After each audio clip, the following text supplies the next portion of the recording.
You've probably heard about legendary Hiluxes, Tacomas, Corollas, Land Cruisers that have been roaming the earth since medieval times. But I want to talk about a younger, quirkier Toyota sibling. The story starts in Japan like most Toyota stories do. Let's rewind to 1994, back to when music was played on CDs or cassette tapes.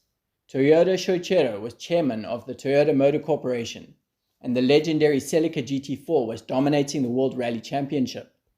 It won the WRC Drivers' Championship in 1992 and the WRC Manufacturers and Drivers' Championships in 1993 and 1994. But the Japanese asset price bubble had popped.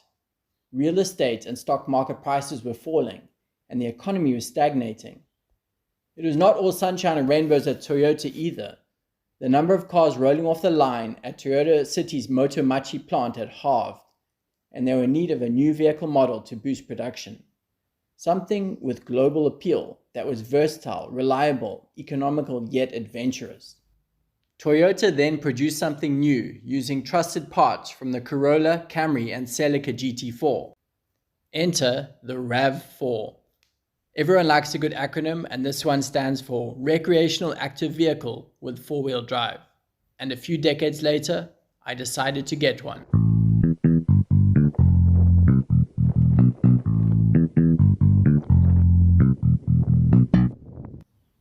This 90s time capsule is still in remarkably good condition.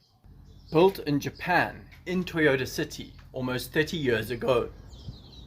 The swing door on this 5-door version opens up to a surprisingly roomy boot space, which comes with the added bonus of an interior that has a distinctly early 90s flavor. Toyota first released a 3-door version in 1994, followed by my 5-door version in 1995. They even released a fully electric vehicle in 1996. It's old, but it certainly isn't a Fred Flintstone car. This version is a 5-speed manual with central diff lock, power steering, air conditioning, 4 electric windows with window lock, child lock, central locking, electric mirrors, an adjustable steering wheel, a radio, and of course 2 ashtrays from a time when everyone was a camel man.